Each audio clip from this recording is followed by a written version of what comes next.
दोस्तों आज हम लोग इंदिरा बाल विहार पे यहाँ पे शहर के बुद्धिजीवी लोगों के साथ में एक छोटी सी बैठक कर रहे हैं। पुलिस चौकी गोलघर आप जैसे देख पा रहे हैं और ये हमारा है अपना चटोरी गली। तो यहाँ पे कुछ शहर के बुद्धिजीवी लोग जो इकट्ठा हो रहे हैं और मकसद है ये एक छोटा सा मिशन।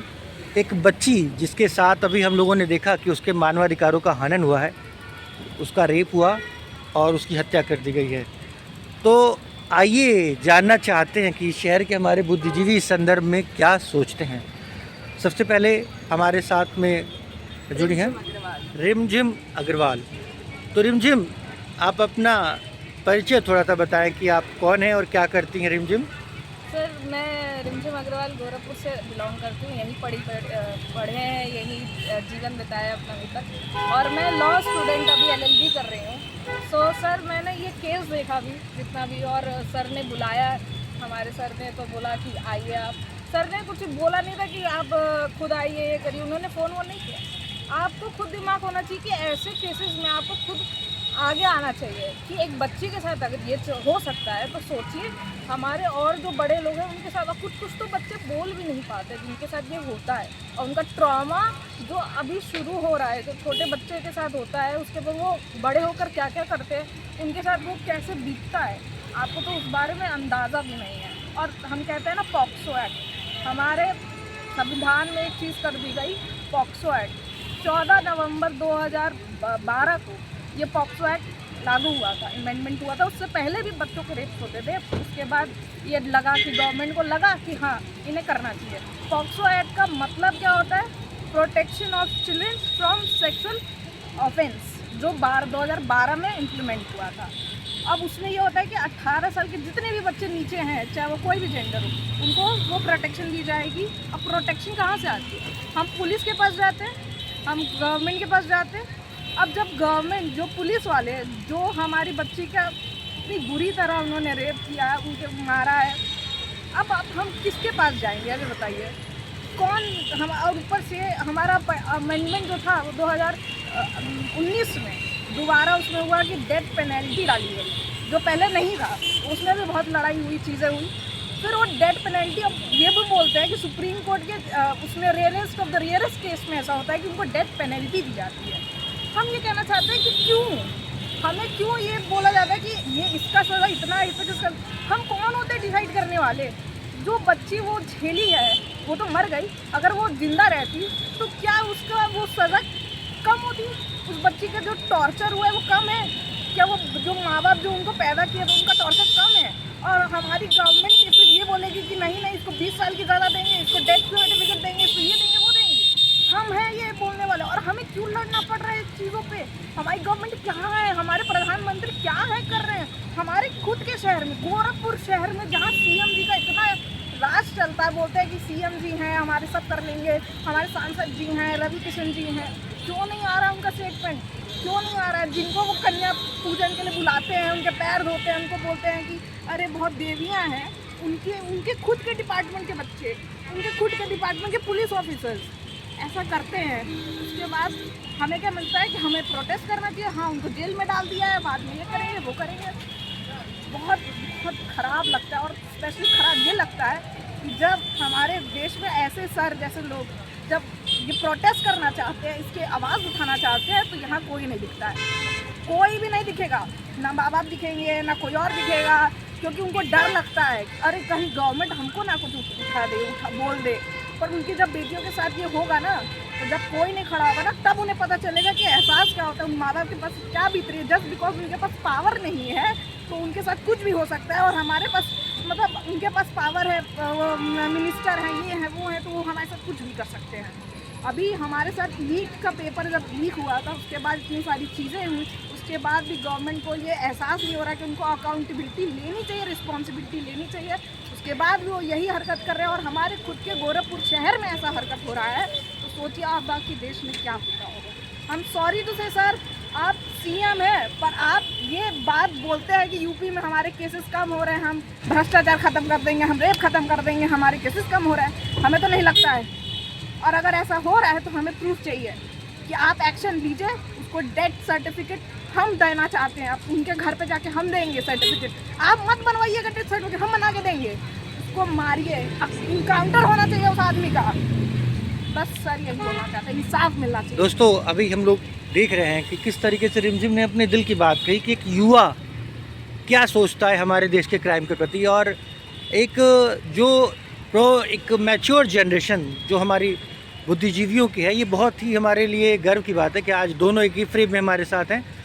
तो सर आप पहले थोड़ा अपना परिचय दें और आप बताएं कि मैं डॉक्टर अतीश दिलगी रेलवे का रिटायर्ड एम्प्लॉई हूँ, मैं ह्यूमन राइट्स का लीगल एडवाइज़र हूँ, और यहाँ पे हमारे भाई वकील साहब ने हमको सूचना दी कि आज हम लोग इस तरह का बाल बिहार से वो समाप्ति कर रहे हैं, जो लड़की का रेप उसके साथ जो मर्डर कर दिया गया है वो बहुत दुखद है, और जिसकी जितनी भी की जाए हाँ बहुत ही दुखद है।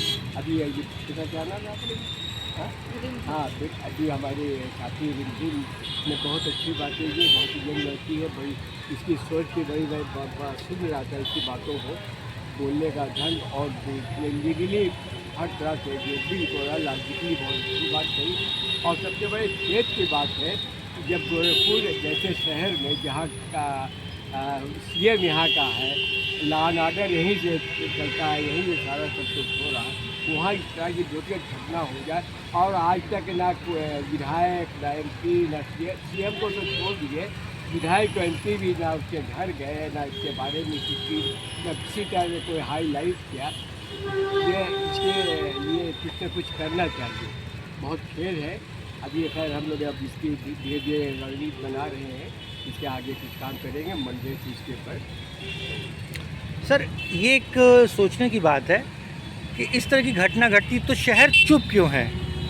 हाँ, क्यों फेसबुक पर और बड़ी अच्छी व्हाट्सएप बात पे ही आपने कहानियाँ, सच्चाई में बड़ी अच्छी जिंदा बात इंसान क्यों नहीं दिखते हैं? क्या कारण लगता है आपको? नहीं, उसका एक कारण तो ये है कि भाई एक तो गरीब परिवार की बच्ची, गरीब परिवार को जो पूरा समझते हैं, जबकि होना ये चाहिए था। अभी ये कोई अच्छे परिवार के होते, यही इसी जगह जहाँ हम खड़े हैं हज़ारों लोग इकट्ठा हो जाते, भीड़ हो जाती, लेकिन वो गुमनाम जिसको कहिए, गरीब को गुमनाम कहिए, उसका कोई वो नहीं, जबकि इसका उल्टा होना चाहिए। भाई गुर्बत जिसके पास, इसका तो और लोगों को साथ देना चाहिए, उसके लिए और लोग खड़ा होना चाहिए।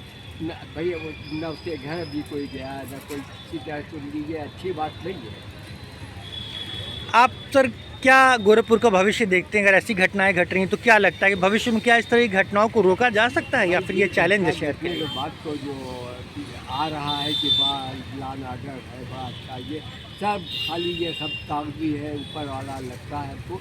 इस घटना के बाद एक बहुत बड़ा सबक मिला, और हमारा दिल कहता है कि नहीं, ये लॉ एंड ऑर्डर इसको नहीं कहते हैं। लॉ एंड ऑर्डर ये नहीं जाती, किसी का काउंटर कर दीजिए, कर दी होना चाहिए था यहाँ अभी तक, यहाँ अभी तक प्रशासन ने कुछ नहीं किया। रिमझिम आप एक युवा हैं और एक लॉ स्टूडेंट भी हैं, तो आपको क्या लगता है कि भविष्य में ये जो घटनाएं घट रही हैं और शहर का जो रवैया है, उस रवैये में क्या ऐसा किया जाए कि कम से कम कुछ जो जिंदा लोग हैं हम उन्हें इकट्ठा करें और समाज में एक ऐसी व्यवस्था बनाए जहां अगली बार इस तरह की घटना हो तो आवाज़ उठे? क्या होना चाहिए, क्या आपको लगता है?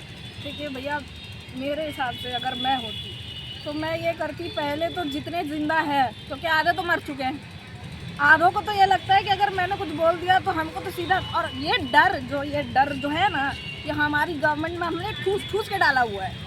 आपने ये कर दिया तो ये हो जाएगा, आपने ये कर दिया तो ये हो जाएगा, पुलिस घर से ले जाएगी, क्योंकि ये गोरखपुर है भाई। हमने अभी नीट का पेपर का जब करना आंदोलन के लिए डाला था, इतनी ज़्यादा पुलिस आई है घरों में, चीज़ें की है, तोड़ फोड़ की है, बातें की है, नहीं करने दिया, नहीं करने देंगे। यही है, पुलिस प्रशासन सिर्फ हमें कीड़ा मकोड़े समझता है। हमें अगर सही के लिए हम खड़े हो जाते हैं ना तो हमें डराने लगता है, और उनका काम है डराना, कि हम बस डर जाए, चुप हो जाए, कुछ बोले ना। और एज अ लॉ स्टूडेंट जैसे हम हैं सर, हमें ना बहुत चीज़ें बताई जाती हैं कि हमारे देश में ये सब चल रहा है, ये होता है, वो होता है, तो हमें ना असली बात नहीं पता है कि ये जो लॉ बनते हैं ना, ये जो बनाते हैं लॉ, उनके साथ वो लोग क्या क्या कर, आधे तो वही हैं जो ये सब कर रहे हैं, आधे तो वही हैं जो ये सोचते हैं कि लड़कियों की सारी गलती है, लड़का अगर छेड़ दिया तो लड़की की गलती है, कपड़ा छोटा पहना है। आप सदन में बातें सुनिए उनकी, कैसे बात करते हैं वो, ऐसे बात करते कह रहे हैं। और फिर वो जो रेप का केस आएगा तो वहाँ पर स्पीकर हंसने लग जाएंगे। वहाँ पर रवि किशन जी ने एक चीज़ बोली थी, मैं अपने पत्नी के पैर छूता हूँ, उसमें वो स्पीकर हंस रहे हैं, पूरे वहाँ पर लोकसभा सब हंस रहे हैं, वहाँ पर उनका मजाक बनाया जा रहा है। मैं ये कह रही हूँ, अगर कोई भी आदमी किसी भी औरत की रिस्पेक्ट करता है तो वो हंसने का पात्र बन गई। और अगर ऐसे कुछ घटनाएं होती है, बच्चियों के साथ होता है, जिनको सही में देवी बोला जाता है, नवरात्रि में इनके ही पैर छूते हैं लोग, घर पे बुलाते हैं कि मेरी देवी है, और तब कहाँ जाते हैं ये लोग, तब इन लोगों को दिखता नहीं है। उसके लिए सब सही है, हाँ ठीक है, बढ़िया है। ये चेंज तब होगा सर जैसे हम लोग जंतर मंतर में खड़े हुए थे ना एक साथ, ये तभी चेंज होगा जब हम सब लोग, सारे युवा ये अकाउंटेबिलिटी लेंगे कि ये हम चेंज करेंगे। दोबारा इनको ये हिम्मत नहीं होनी चाहिए बोलने की, हंसने की, करने की, कि बेटियां कोई कीड़े मकोड़े नहीं हैं और हम लोग कोई कीड़े मकोड़े नहीं हैं। हम वो सरकार जो बना सकते हैं ना, वो गिरा भी सकते हैं, तो गिरा के दिखा देंगे, उसके बाद उन्हें पता चलेगा कि सही में उनकी औकात क्या है। बहुत बहुत धन्यवाद एमजिम और सर आपका। दोस्तों, हम लोगों ने यहाँ देखा कि गोरखपुर शहर में एक छोटी सी, एक कहते हैं दहक जगी है, और हम उम्मीद करते हैं कि ये बहुत दूर तक जाएगी और इसका अंजाम इस शहर की सुरक्षा व्यवस्था में बदलाव के रूप में आएगा। ब्रह्मास्त्र की टीम आपके साथ में है। बहुत अच्छा लगा। आज हम लोग यहाँ पे पुलिस चौकी चटोरी गली के पास में हैं और आगे भी हमारे साथ बहुत से लोग जुड़े रहेंगे। ब्रह्मास्त्र से कैमरामैन और एडवोकेट दीप।